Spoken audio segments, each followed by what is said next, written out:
اعوذ باللہ من الشیطان الرجیم بسم اللہ الرحمن الرحیم رب اشرح لی صدری ویسر لی امری واحلل عقدۃ من لسانی یفقہوا قولی رب یسر ولا تعسر وتمم بالخیر اللہم لا سہل الا ما جعلتہ سہلا وانت تجعل الحزن اذا شئت سہلا رب زدنی علما رب زدنی علما رب زدنی علما آمین یا رب العالمین۔ کل ہم نے الحمدللہ پارہ نمبر 4 شروع کیا تھا اور اس میں ہم نے سورہ آل عمران کی آیت نمبر 98 تک دیکھا تھا کل۔ تو آج ہم انشاءاللہ سورہ آل عمران کی آیت نمبر 99 سے آنورڈ دیکھیں گے۔ اللہ تعالیٰ سے دعا ہے کہ یہ جو ہمارا خاص عشرہ چل رہا ہے رمضان کا، اس میں ہم سب کی جو ٹوٹی پھوٹی عبادتیں ہیں ان کو اللہ تعالیٰ قبول فرمائے اور ہمیں اس عشرہ مبارکہ کی جو بہترین فضیلتیں ہیں اور جو بہترین انعامات ہیں ان سے اللہ تعالیٰ ہمیں نوازے، آمین یا رب العالمین۔ بڑھتے ہیں اپنے آج کے سبق کی طرف۔ تو کل جو موضوع چل رہا تھا وہی اہل کتاب کا اور یہودیوں کے بارے میں، کہ کس طرح وہ کوشش کرتے تھے کہ جو مسلمان ہو رہے ہیں ان کے دلوں میں وسوسے ڈالیں اور ان کے کچھ اقدامات جو کرتے تھے یا کچھ جو ان کی روش تھی اس کے بارے میں، اور خاص کر ایک دو اعتراضات جو انہوں نے مسلمانوں پر اٹھائے اس کے جواب میں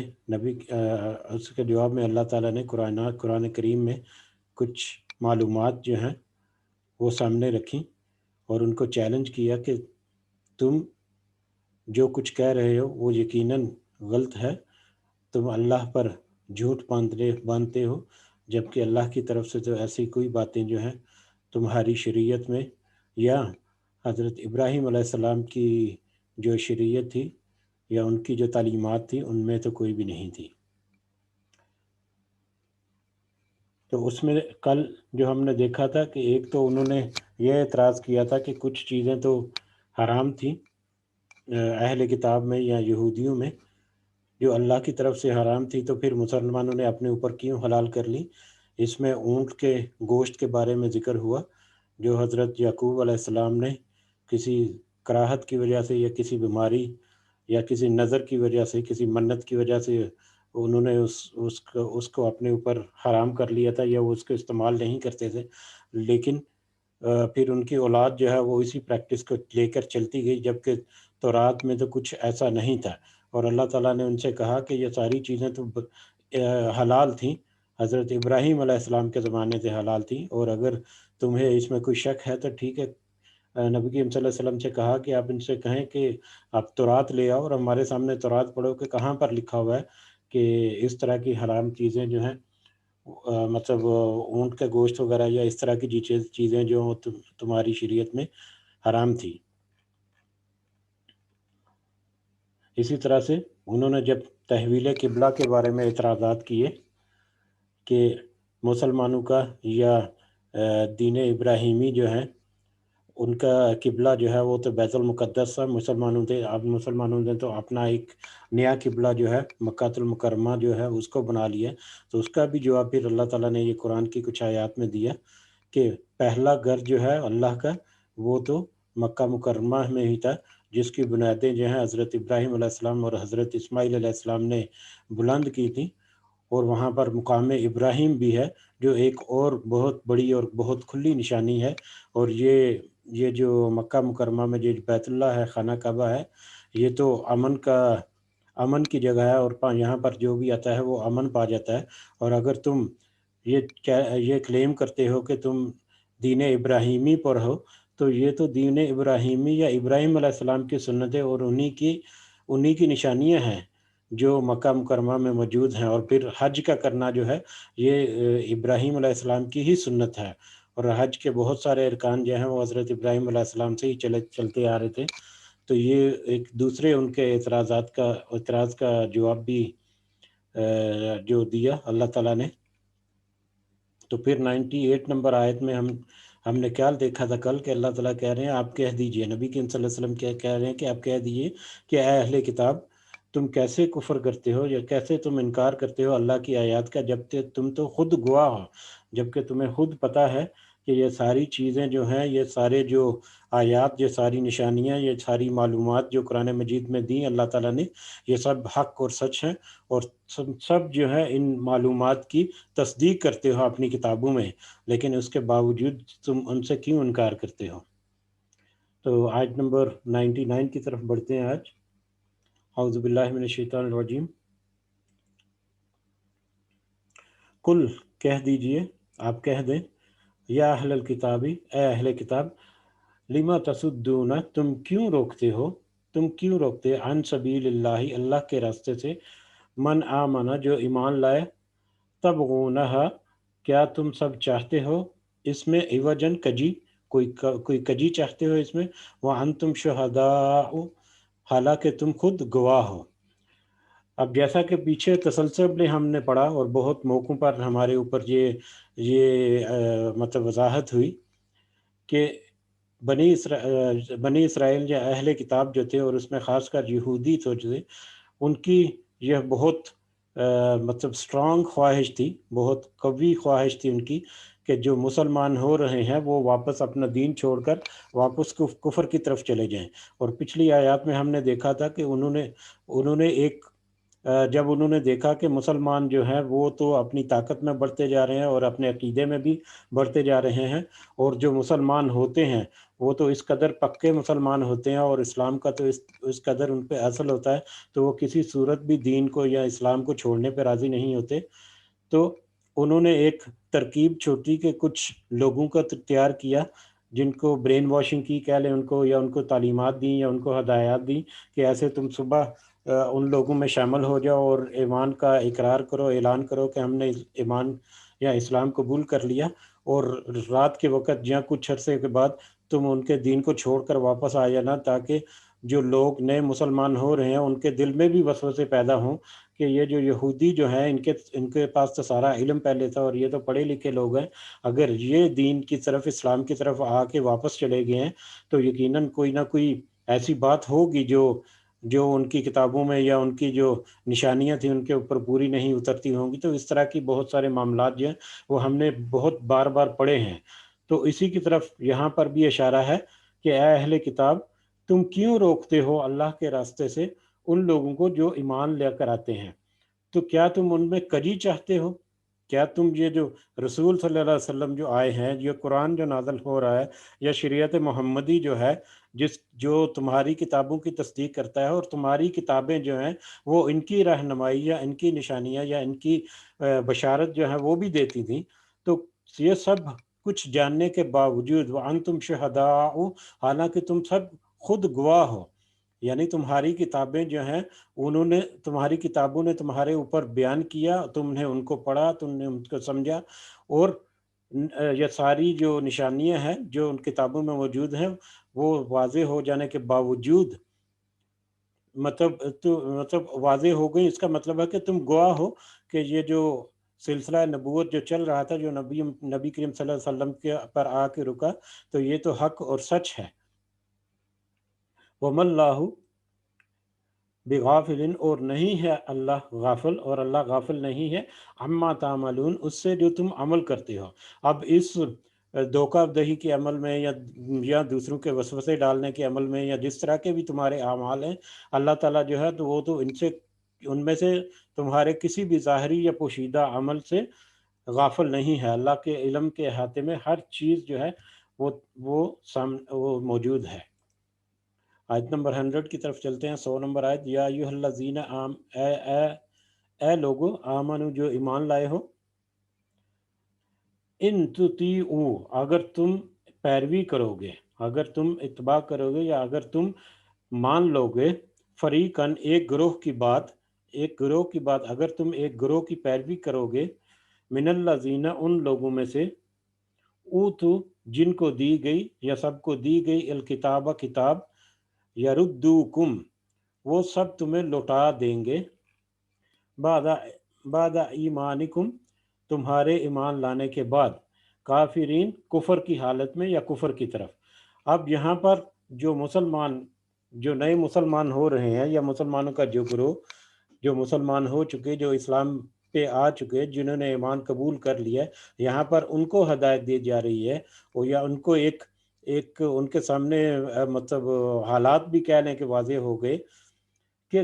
اگر تم اس فریق کی بات مانو گے یا اس فریق کی پیروی کرو گے۔ کون سا فریق؟ جو پچھلی آیات میں ذکر ہوا کہ وہ فریق جو یہودیوں نے پلانٹ کیا تھا، لوگوں کا وہ گروہ جو یہودیوں نے پلانٹ کیا تھا مسلمانوں کو گمراہ کرنے کے لیے، مسلمانوں میں کچھ وسوسے ڈالنے کے لیے، جو صبح دین میں داخل ہوتا تھا یعنی ایمان کا اظہار کرتا تھا، اور شام کو یا کچھ عرصے کے بعد وہ دین سے پھر جاتا تھا، مرتد ہو جاتے تھے تاکہ لوگوں میں وسوسے ڈالیں۔ ٹھیک ہے، تو یہاں پر اللہ تعالیٰ نے ان کو ایک وضاحت کے ساتھ بتا دیا، ایمان والوں کو جو ایمان لے کر آئے ہیں، کہ اے ایمان والو، اگر تم اس گروہ کی، وہ گروہ جو ہے ان کی باتیں کرنے میں یا ان کے مطلب کمیونیکیشن کے انداز میں یا بہت سارے معاملوں میں ان کا کچھ اندازہ ہو جاتا تھا۔ بہت سارے منافق ایسے ہیں جو بہت کھلے طور پر لوگوں کو یا مسلمانوں کو، حتیٰ کہ نبی کریم صلی اللہ علیہ وسلم کو بھی پتا تھا کہ یہ لوگ منافق ہیں، اس کے باوجود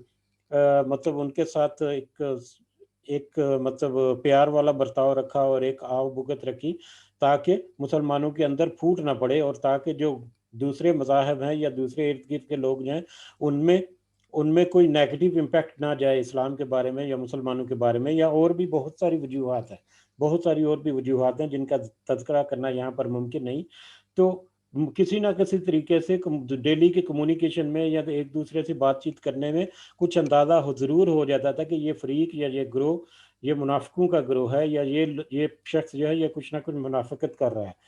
تو یہاں پر اللہ تعالیٰ ہدایت دے رہا ہے کہ اے ایمان والو، اگر تم اس گروہ کی بات مان لو گے یا اس گروہ کی پیروی کرو گے جن کو کتاب کی، یعنی کہ اہل کتاب، وہ پہلے جو تورات یا انجیل والے جو لوگ ہیں، اگر تم ان لوگوں کی پیروی کرو گے تو وہ تو تم کو لٹا دیں گے تمہارے کفر کی طرف، وہ تو تمہارے کفر کی طرف تمہیں واپس لٹانے کا ہی ارادہ رکھتے ہیں، ان کی تو کوشش ہی یہ ہے، اور اگر تم نے ان کی پیروی کی تو یقیناً وہ تمہارے کفر کی حالت میں واپس لٹا دیں گے، اس کے بعد کہ تم ایمان لے آئے، تم اب ایمان لے آئے لیکن وہ کفر میں واپس لے جانے کی کوشش کر رہے ہیں، جو کفر میں واپس لٹا دیں گے تم کو۔ وَكَيْفَ تَكْفُرُونَ اور کیوں کر تم سب کفر کرو گے اور کیسے تم کفر کرو گے، وَأَنْتُمْ حالانکہ تم تتلا تلاوت کی جاتی ہے، علیکم تم پر، حالانکہ تم پر تلاوت کی جاتی ہے، آیات اللہ اللہ کی آیات، وفیکم رسولہ اور تم میں رسول اس کا رسول صلی اللہ علیہ وسلم بھی موجود ہے، یعنی اللہ کا رسول بھی تم لوگوں میں موجود ہے صلی اللہ علیہ وسلم، اور تمہارے اوپر اللہ کی جو آیات ہیں، اللہ کو جو قرآن مجید میں نازل ہو رہی ہیں، جو نشانیاں ہیں، وہ بھی کھول کر وضاحت کے ساتھ مطلب تلاوت کی جا رہی ہیں، تمہارے سامنے بیان کی جا رہی ہیں، اور ان آیات میں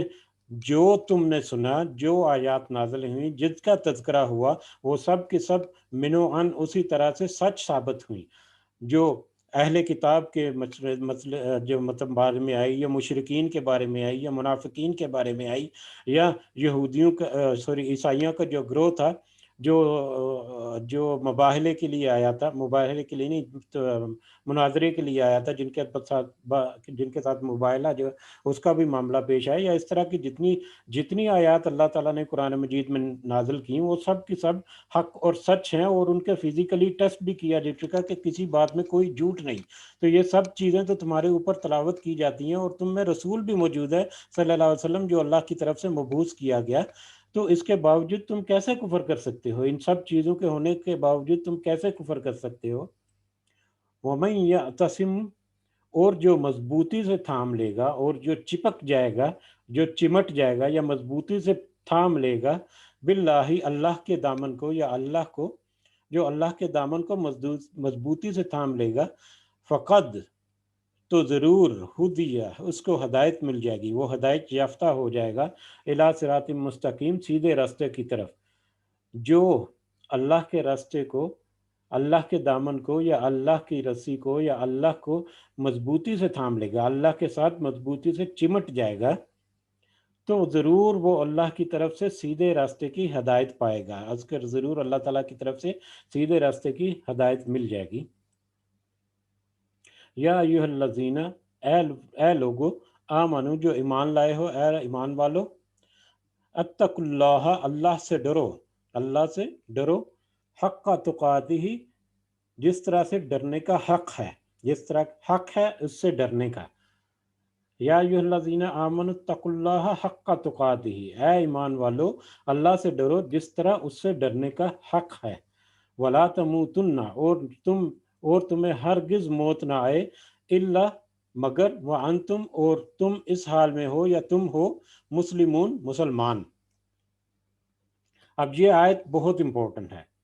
اس کو ہم زیادہ تفصیل میں نہیں جائیں گے، یہ موضوع جو ہے وہ بہت دفعہ پہلے ہم بڑی ڈیٹیل سے ڈسکس کر چکے، لیکن یہ آیت میں اللہ تعالیٰ نے پھر یہاں پر کچھ الفاظ ایسے استعمال کیے جو ہمیں یقیناً بہت اہمیت کے حامل ہیں، اور ہمیں ان کی طرف ضرور بہت گہرائی میں ان کی طرف توجہ دینی چاہیے، ٹھیک ہے۔ اس آیت کے پہلے حصے میں اللہ تعالیٰ نے کہا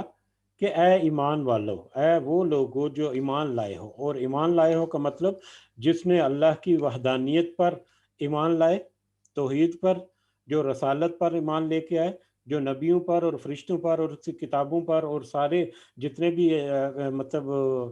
ایمان کے جو موضوعات ہیں ان کے اوپر انہوں نے ایمان لائے، ٹھیک ہے۔ ان سب سے یہ ہے کہ تم اللہ سے ڈرو جس طرح سے اللہ سے ڈرنے کا حق ہے۔ اللہ سے ڈرنے کا حق کیا ہے؟ پہلے ٹھیک ہے، بعد میں بتاتا ہوں اللہ سے ڈرنے کا حق کیا ہے،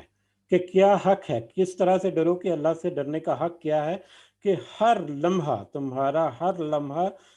ایسا ہو کہ تمہیں اللہ کی یاد تمہارے دل سے یا تمہارے ذہن سے یا تمہاری آنکھوں سے اوجل ہی نہ ہو، ہر وقت اور ہر لمحہ تمہارا دھیان جو ہے وہ صرف اور صرف اللہ ہی کی خوشنودی، اللہ ہی کی اطاعت، اللہ ہی سے مطلب کہ احکامات کی پیروی اور اسی کی طرف رجوع کرنے میں گزرے، اور اسی کا تقوی جو ہے وہ ہر وقت تمہارے ذہن میں رہے۔ یہاں پر ایک حدیث یا ایک واقعہ جو ہے تذکرہ کروں کہ جب یہ آیت نازل ہوئی تو صحابہ کرام جو ہے وہ بہت ڈر گئے، یا صحابہ کرام جو ہے وہ بہت مطلب خوف میں آ گئے تھے کہ اللہ تعالیٰ نے اتنی سخت ایک آیت ڈال دی کہ اللہ سے ڈرو جس طرح سے اس سے ڈرنے کا حق ہے۔ تو وہ پھر مطلب اپنے انہوں نے کنسرن کا اظہار کیا نبی صلی اللہ علیہ وسلم سے کہ کیسے کوئی شخص اتنا متقی ہو سکتا ہے کہ وہ اللہ سے اتنا ڈرے، یا اس قدر ڈرے، یا اس قدر وہ تقوی اختیار کرے جتنا کہ اللہ کا حق ہے اس کے تقوی اختیار کرنے کا۔ یہ تو یعنی کہ کہہ لیں کہ ممکن ہی نہیں۔ تو پھر اس کے بعد ایک قرآن کی ایک اور آیت نازل ہوئی جو اس کی ایکسپلینیشن کے لیے تھی، کہ جس میں پھر اللہ تعالیٰ نے کہا کہ جتنی تم میں طاقت ہے، جتنی تم میں استطاعت ہے، اتنا تم اللہ تعالیٰ سے ڈرو۔ اب وہ والی آیت جو ہے وہ یقیناً تھوڑی سی ریلیکسیشن دیتی ہے، تھوڑی سی مطلب یہ جو آیت کی سختی ہے اس میں تھوڑی سی نرمی ضرور لے کر آتی ہے، لیکن وہ آیت جو ہے وہ آیت بھی ہمیں اللہ سے تقوی اختیار کرنے سے پیچھے نہیں ہٹاتی، اس سے ہمیں نرم نہیں کرتی ہمارے دل کو۔ کیوں؟ کہ اللہ تعالیٰ نے اس میں بھی کہا کہ جتنی تم میں استطاعت ہے، اور ایک انسان میں کتنی استطاعت ہے اس کے سلسلے میں بھی میں نے 2-3 دفعہ بہت ڈیٹیل سے بات کرنے کی کوشش کی ہے کہ اللہ تعالیٰ نے جتنی استطاعت انسان کو دے رکھی ہے، انسان کو خود اس کا علم نہیں ہے۔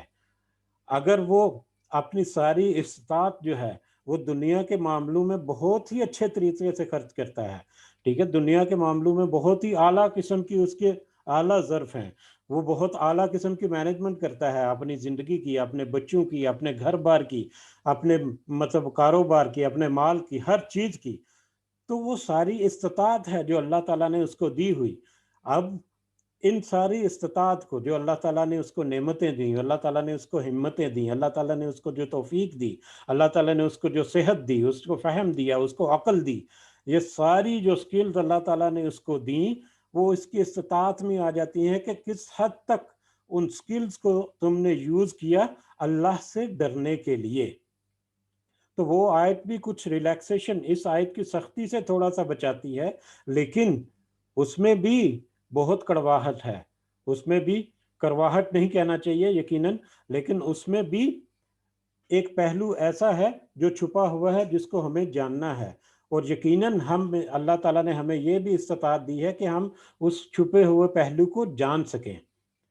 ٹھیک ہے، تو یہاں پر اللہ تعالیٰ کہہ رہا ہے کہ اس سے ڈرو، اللہ تعالیٰ سے ڈرو، یعنی کہ اس کے جتنے احکامات ہیں، جتنے معاملات ہیں، جتنے جن تم پر اوپر ذمہ داریاں ڈالی ہوئی ہیں، وہ سب کے سب، چاہے وہ حقوق اللہ ہیں، چاہے وہ حقوق العباد ہیں، سب کے سب پورے کرو۔ آیت کے وہ دوسری آیت جس کا ذکر کیا اس کے مطابق کہ جتنی تم میں استطاعت ہے، اور اپنی استطاعت کو کم مت سمجھو، اپنی استطاعت کو کبھی بھی یہ مت سمجھو کہ میری استطاعت کم ہے۔ اس کا ذکر بہت دفعہ ہوا پہلے کہ اب مثال کے طور پر اللہ کے راستے میں خرچ کرنا، کوئی اگر یہ کہے کہ میرے پاس تو مال ہی نہیں کہ میں اللہ کے راستے میں خرچ کروں، وہ بھی ایک جھوٹ بولتا ہے۔ اللہ نے جو رزق دیا ہے، اس کو ذہن دیا، اس کو فہم و فراست دی، اگر اس کو کچھ بھی نہیں ملتا خرچ کرنے کے لیے، تو وہ قرآن کا ایک لفظ پڑھے اور کسی دوسرے کو پڑھا دے، یہ بھی اس کا انفاق ہے، یہ بھی اللہ کے راستے میں خرچ ہے۔ تو اپنی استطاعت جو ہے اس کو ٹٹول کر اللہ کے راستے میں خرچ کرنا، یا اللہ سے ڈرنے کے بارے میں جو اس آیت کا حق جو ہے جہاں تک ممکن ہے وہ اطاعت کریں۔ اور اس آیت کا جو دوسرا حصہ وَلَا تَمُوتُنَّ إِلَّا وَأَنْتُمْ مُسْلِمُونَ، کہ تمہیں ہرگز موت نہ آئے مگر اس حال میں کہ تم مسلمان ہو۔ اب یہ آیت بھی ہمیں بہت سارے معاملوں میں جھنجھوڑتی ہے۔ اگر ہمارے ذہن میں ہر وقت دنیا کے معاملات چل رہے ہیں، ہمارے ذہن میں ہر وقت دنیا کی خواہشات ہی بکھری پڑی ہیں، تو خدا نہ خواستہ موت کا وقت تو کسی کا بھی مقرر نہیں، مطلب اللہ کی طرف سے مقرر ہے، لیکن ہمارے لیے تو کچھ پتہ نہیں کہ ہماری موت کا وقت کب مقرر ہے، ایک لمحے کا پتہ نہیں، میرا کوئی پتہ نہیں کہ میں یہ آیت جو ہے اس کو دوبارہ ایک لفظ بھی اور پڑھ سکتا ہوں کہ نہیں۔ بہت سارے معاملات اور بہت سارے واقعات ایسے ہماری آنکھوں کے سامنے ہوتے ہیں کہ ایک انسان جو ہے اس کو کہیں ذہن و گمان بھی نہیں ہوتا، کوئی صحت مند ہے، تندرست ہے، چلتا جیتا جاگتا ہے، اچانک سے لمحوں میں پتہ چلا کہ اس کو موت آ گئی۔ تو تم اپنے ذہن کو، اپنے مائنڈ کو، اپنے اعمال کو ہر وقت اس طرح سے مشغول رکھو کہ جب تم موت سے ہمکنار ہو، جب تمہیں موت آئے تو پھر مسلمان کا مطلب ہم نے پڑھا کہ سر تسلیم خم کرنے والا، اور سر تسلیم خم کرنے والا مسلمان کا مطلب صرف یہ نہیں کہ کلمہ پڑھنے والا، کلمہ گو کی بات نہیں ہو رہی، مسلمان کی بات ہو رہی ہے، اور مسلمان جو اسلام پر ہے، جو سر تسلیم خم کرتا ہے، اور سر تسلیم خم کرنے والا وہ ہے جو اللہ کی ہدایات، اللہ کے احکامات، اللہ نے جو ذمہ داریاں ڈالی، نبی کریم صلی اللہ علیہ وسلم کی سنتیں ہیں، جو بھی معاملات ہیں، وہ سب کے اوپر سر تسلیم خم کرتا ہے۔ تو جب تمہاری موت آئے تو تم اس حالت میں ہو کہ تمہارا سر تسلیم خم ہو، یعنی اللہ کی اور نبی کریم صلی اللہ علیہ وسلم کی استطاعت میں مطلب جھکا ہوا ہو۔ اور میں اگر کچھ تذکرہ کروں تو ایک میں نے کلپ دیکھا تھا، پتہ نہیں یو کے کا یا کہاں کا، کوئی ڈاکٹر تھا، کوئی ایمرجنسی کا، تو وہ کہتا ہے جی کہ تقریباً 45، آپ نے بھی سنا ہوگا، تقریباً 45 لوگ مسلمان ایسے ہیں جو کہتا ہے کہ جنہوں نے میرے بازوؤں میں یا میرے سامنے یعنی کہ اسٹریچر میں یا جو ہاسپٹل کے جو بیڈ ہیں اس پر ان کو موت آئی، اور جب ان کے اوپر غرغرہ تھا تو ہم نے ان کو بہت کوشش کی کہ تم کوئی کسی طرح وہ کلمہ پڑھ لے یا کسی طرح سے وہ اچھے الفاظ ادا کرے، لیکن ما سوائے چند کے کسی کو توفیق نہیں ہوئی۔ کیوں؟ کہ ان کے ذہنوں میں صرف دنیا بسی ہوئی تھی، ہر وقت ان کا جو ذہن ہے وہ دنیا ہی کو فالو کر رہا تھا۔ اور اس نے 2 مثالیں دی، ایک مثال ایسی تھی کہ ایک بندے کا کار ایکسیڈنٹ ہو گیا، اور جب اس کا ایکسیڈنٹ ہوا تو وہ مطلب کہ میوزک چلا رہا تھا، وہ گانا چلا رہا تھا، گانا چل رہا تھا، اور اس گانے میں پتہ نہیں کتنا مسحور تھا کہ جب ایکسیڈنٹ ہو گیا تو اب وہ غرغرے کی حالت میں ہے اور غرغرے کی حالت میں ہی وہ گانے گا رہا ہے. اس کو وہ کہتا ہے کہ مطلب میں نے مطلب کوشش کی کہ کسی طرح سے وہ اللہ کا کوئی نام لے لے، لیکن اس کے نصیب میں نہیں تھا. موت آئی تو وہ مسلمان نہیں تھا. مسلمان میں لغوی معنوں کے حساب کہہ رہا ہوں کہ وہ اس کا سر تسلیم خم نہیں تھا، تو اس حالت میں موت آ گئی. اسی طرح سے ایک دوسری مثال اس نے دی کہ ایک اسی طرح سے کوئی تھا، قاری تھا، بہت ہی اچھا تلاوت کرتا تھا. اس کا بہت سیویئرلی ایکسیڈنٹ ہوا، تو اس کو گاڑی میں وہ جب ریسکیو کر رہے تھے تو اس کی موت کا آخری جب وقت آیا تو وہ قرآن کی آیات کی تلاوت کر رہا تھا، اور ایسی خوبصورت آواز میں تلاوت کر رہا تھا کہ وہ کہتا ہے کہ مجھے رشک آیا اس پر کہ یا اللہ مجھے بھی ایسی موت عطا فرما. تو کسی کو بھی کچھ پتا نہیں کب اس کی موت کا وقت آ جائے، تو جب اس کی موت کا وقت ہو تو ہمیں کوشش کرنی چاہیے، ہماری یہ خواہش ہونی چاہیے کہ اس وقت ہمارا سر تسلیم خم ہو. مسلمان ٹھیک ہے، الحمدللہ ہم سب کلمہ گو ہیں، لیکن ہمیں یہ بھی پتا ہے کہ انسان جس حالت میں مرتا ہے قیامت کے دن اسی حالت میں یا وہی عمل کرتا ہوا اٹھے گا. تو یہ بھی ایک بہت بڑی ایک ہمارے لیے آیت ہے یا نشانی ہے اللہ کی طرف سے، جس کو ہمیں مد نظر رکھنا ہے، جس کو ہمیں اپنی روزمرہ کی زندگی میں جتنا ممکن ہو ہمیں دھیان میں رکھنا ہے. تو یہ آیت جو ہے، آیت نمبر 102 ہمارے لیے بہت اہم ہے. اس کے دونوں پوائنٹس کو سمجھنے کے لیے، دونوں معاملات جس میں اللہ تعالیٰ نے کیے کہ اللہ سے ڈرو جس طرح اللہ سے ڈرنے کا حق ہے، اور دیکھو تمہیں ہرگز موت نہ آئے اس حال میں کہ تمہارا سر تسلیم خم ہو، تم اسلام کی حالت میں ہو. اللہ تعالیٰ سے دعا ہے کہ اللہ تعالیٰ ہمیں ان لوگوں میں شامل کرے جو دنیا میں بھی کامیاب ہیں اور آخرت میں تو یقیناً وہ کامیاب ہیں، اور خاص کر ہمارا خاتمہ جو ہے وہ ایمان پر کرے، اور ہمارے لیے اس دنیا میں جیسے ہی قبر میں ہم اتریں تو ہمارا جو مطلب جنت کے دروازے جو ہیں ان کی ہوائیں جو ہیں ہمارے پر آنے لگ جائیں. اللہم اجعلنا منہم، آمین یا رب العالمین. اگلی آیت کی طرف بڑھتے ہیں، آیت نمبر 103. یہ آیت بھی بہت اہم معنی رکھتی ہے، لیکن کچھ سادہ سے الفاظ ہیں، کوشش کریں گے ہم اس کو سادگی سے پڑھنے کی کوشش کریں. وَاعْتَصِمُوا بِحَبْلِ اللَّهِ، اور تم سب مضبوطی سے تھامے رکھو یا تھام لو، بِحَبْلِ اللَّهِ اللہ کی رسی کو، تم سب مضبوطی سے تھامے رکھو اللہ کی رسی کو، جمیعاً سب مل کر، وَلَا تَفَرَّقُوا، اور دیکھو تفرقے میں مت پڑنا، ایک دوسرے سے تفرقہ یا فرقہ بازی میں مت پڑنا. وَاذْكُرُوا، اور تم یاد کرو نعمت اللہ، اللہ کی نعمت کو، علیکم تم پر، جو تم پر تھی. اوکے، آیت کا یہ پہلا حصہ جو ہے وَاعْتَصِمُوا بِحَبْلِ اللَّهِ جَمِيعًا وَلَا تَفَرَّقُوا. اب اللہ کی رسی کو مضبوطی سے تھامے رکھو، سب مل کر اللہ کی رسی کو مضبوطی سے تھامے رکھو اور تفرقے میں مت پڑو. اب یہ حبل اللہ جو ہے، یہ اللہ کی رسی، بہت ساری احادیث سے ہمیں یہ پتہ چلتا ہے کہ یہ اللہ کی رسی جو ہے، یہاں پر اس کا مطلب یا اس کا مراد جو ہے، اس سے مراد قرآن مجید ہے. تو اب ان احادیث کی روشنی میں اس آیت کا مطلب یہ ہے کہ تم سب اللہ کی رسی کو یعنی قرآن مجید کو مضبوطی سے تھامے رکھو، اور دیکھو تفرقے میں مت پڑنا ہے، دیکھو فرقہ بازی مت کرنا. یہ حبل اللہ جو ہے، اس کے بارے میں بہت ساری احادیث ہیں، میں صرف ایک کا تذکرہ کرنا چاہوں گا، جس میں ہے کہ اللہ تعالیٰ نے کہا کہ خوش ہو جاؤ، خوشیاں مناؤ، خوش ہو جاؤ، خوشیاں مناؤ. کہ یہ ایک ایسا وسیلہ ہے، قرآن کے بارے میں کہا گیا کہ یہ ایک ایسا وسیلہ ہے جس کا ایک سرا اللہ کے ہاتھ میں ہے اور دوسرا سرا تمہارے ہاتھ میں ہے.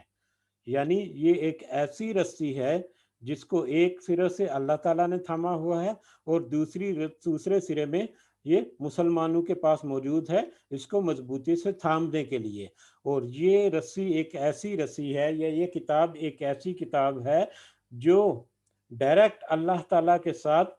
رشتے کو, اللہ تعالیٰ کے ساتھ محبت کو اور اللہ تعالیٰ کے ساتھ وفاداری کو مضبوط کرنے والی ہے. اور یہ ایک واحد کتاب ہے جس کو اگر سب مضبوطی سے تھام لیں تو آٹومیٹکلی وہ تفرقے سے یا فرقہ بازی سے باز آ جائیں گے. اب ہماری بدقسمتی یہ ہے کہ اتنی واضح آیات ہونے کے باوجود ہمارے کانوں کے اوپر جوں تک نہیں رینگتی. یہاں پر اللہ تعالیٰ کی رسیاں نہیں کہا گیا, یہ واحد کا صیغہ یوز کیا گیا, ایک رسی, جس کا مطلب ہے کہ یہ ایک ہی رسی ہے. یہ ایک رسی جو ہے یہ کوئی حنبلی نہیں ہے, یہ کوئی شافی نہیں ہے, یہ کوئی مالکی نہیں ہے, یہ کوئی شیعہ نہیں ہے, یہ کوئی بریلوی کی نہیں, یہ کوئی اہل حدیث کی نہیں, یہ کوئی دیوبند کی نہیں, یہ کسی بھی ایسے مسلک کی نہیں. یہ صرف اور صرف ایک رسی ہے جو قرآن کی ہے. اور جو قرآن کو پڑھنے میں, قرآن کو سمجھنے میں, قرآن کو تھامنے میں اگر ایک ہو جائیں تو یقیناً وہ فرقہ بازیوں سے باز آ جائیں گے. اور فرقہ بازی کے میں زیادہ یہاں پر توضیح نہیں کرنا چاہتا کیونکہ یہ بہت سارے اختلافات کو مطلب ہلاتا ہے. لیکن اگلی آیات میں جو شاید ہم کل پڑھیں گے یا اگلی کلاس میں پڑھیں گے, کیونکہ آج وقت تقریباً ختم ہوا چاہتا ہے, کہ اگلی کلاس میں ہم دیکھیں گے کہ یہ تفرقے کرنے والے جو ہیں وہ ان کا انجام کیا ہونے والا ہے. جو فرقہ بازی کرتے ہیں ان کا انجام کیا ہونے والا ہے. اور تفرقے کرنے والے جو ہیں ان میں زیادہ تر لوگوں کی ہے جو بدعت کرتے ہیں. ٹھیک ہے, تو بہرحال اس جگہ پہ یہ موضوع وقت نہیں ہے کہ اس کو زیادہ ڈیٹیل سے دیکھا جائے. بہرحال اللہ کا پیغام یہاں پر ہے, اللہ کی انسٹرکشن, رہنمائی, ہدایت یہ ہے کہ اللہ کی قرآن کو مضبوطی سے تھامے رکھو اور ایک دوسرے کے ساتھ اتفاق میں رہو, کسی کے ساتھ تفرقہ مت کرو. وَاذْكُرُوا نِعْمَتَ اللَّهِ, اور تم ساتھ سب یاد کرو اللہ کی نعمتوں کو, علیکم, جو تم پر تھی, جو اس نے تم پر کی, اذ کنتم اعداء, جب تم تھے دشمن, جب تم ایک دوسرے کے دشمن تھے, فَأَلَّفَ, تو اس نے الفت ڈال دی, بین قلوبکم, تمہارے دلوں کے درمیان, تمہارے درمیان یا تمہارے دلوں میں الفت ڈال دی. فَأَصْبَحْتُمْ, تو ہو گئے تم, بِنِعْمَتِهِ, اس کی مہربانی یا اس کی نعمت سے, اس کے انعام سے, اخواناً, بھائی بھائی. یہ تذکرہ ہے ان لوگوں کا جو مطلب جو مسلمان ہوئے, لیکن مسلمان ہونے سے پہلے جب وہ مطلب مختلف قبیلوں سے تھے, خاص کر مطلب اوس اور خزرج کے جو قبیلے تھے مدینہ میں, ان کی آپس میں لڑائیاں جھگڑے ہوتے تھے, اور کئی صدیوں سے ان کے آپس میں یعنی کہ یعنی فرقہ وارانہ قسم کی جنگ خانہ جنگی تھی. یعنی کہ ہر وقت ان میں کوئی نہ کوئی قتل و قتال, کوئی نہ کوئی لڑائی, کوئی نہ کوئی جھگڑا, کوئی نہ کوئی مار کٹائی ہوتی رہتی تھی. وہ ایک دوسرے کے دشمن ہی تھے. تو اللہ تعالیٰ کہہ رہا ہے کہ تم اس دن کو یاد کرو جب اللہ تعالیٰ نے تمہارے اوپر نعمت کی. وہ نعمت کیا تھی کہ تمہیں اسلام کو سے روشناس کرایا, تمہیں مطلب ہدایت ملی, تم اسلام میں داخل ہوئے, اور جب تم اسلام میں داخل ہو گئے تو تم آپس میں بھائی بھائی ہو گئے. وہ جو دو گروہوں کے یا مختلف قبیلے کے لوگ جو ایک دوسرے کے جانی دشمن تھے, جب انہوں نے اسلام قبول کیا تو وہ ایسے ایک دوسرے کا ساتھ مل جل گئے, گھول مل گئے کہ وہ جیسے ایک دوسرے کے بھائی ہوں. ان کے درمیان کینہ, ان کے درمیان بغض, ان کے درمیان لڑائی ساری کی ساری ختم ہو گئی. تو یہ اللہ کا ایک بہت بڑا انعام تھا ان کے اوپر کہ ان میں محبت آ گئی, ان میں بھائی چارہ جو ہے وہ آ گیا. وَكُنْتُمْ, حالانکہ تم تھے اور تم کھڑے تھے, علی پر, علی شفا حفرۃ, ایک گھڑے کے کنارے پر, من النار, آگ کے. تم تو ایک آگ کے گھڑے کے کنارے پر کھڑے تھے, یعنی کسی بھی وقت اگر موت آ جاتی تمہیں کفر کی حالت میں یا شرک کی حالت میں, تو تم تو ایک موت کے گھڑے کے منہ میں کھڑے تھے. یہ تو اللہ نے تمہارے اوپر انعام کیا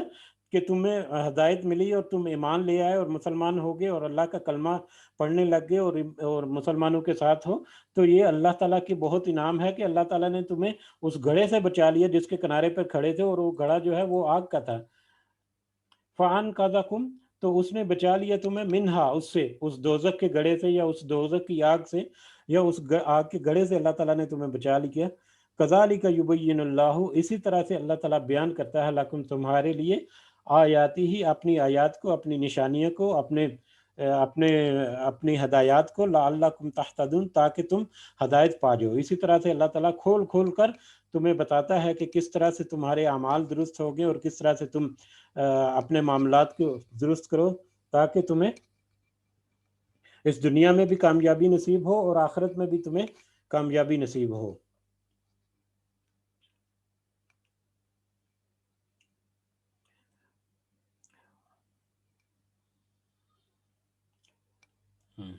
ٹھیک ہے، آج تک اتنا ہی رکھتے ہیں، کل انشاءاللہ ایسے آگے بڑھیں گے کیونکہ وقت جو ہے کافی آگے نکل جائے گا۔ تو اجازت چاہتے ہیں انشاءاللہ۔ سبحان ربک رب العزت عما یصفون وسلام علی المرسلین والحمد للہ رب العالمین۔ سبحانک اللہم وبحمدک، اشہد ان لا الہ الا انت، استغفرک واتوب الیک۔ یہ اگر کسی کو کچھ ایڈ کرنا ہے اس میں تو ضرور آ جائیں۔ ٹھیک ہے، پھر اجازت چاہتے ہیں انشاءاللہ۔ دعاؤں میں ضرور یاد رکھیں، اس عشرہ کی دعاؤں میں سب کو یاد رکھیں، خاص کر اس دور کی جو بیماری چل رہی ہے، جو وبا ہے، اللہ تعالیٰ اس کو ہم سے دور کر کے ہمارے لیے بہت ہی ایک صحت بخش اور نفع بخش جو ہے آب و ہوا اللہ تعالیٰ ہمارے لیے قائم کرے اس دنیا میں، اور ہمیں اس دنیا اور آخرت کی ساری نعمتیں جو ہیں وہ ملیں، اور خاص کر اس مہینے کی جو برکتیں ہیں وہ ہمارے نصیب میں کرے اللہ تعالیٰ۔ اسی کے ساتھ اجازت کرتے ہیں، وما علینا الا البلاغ۔ السلام علیکم ورحمۃ اللہ وبرکاتہ۔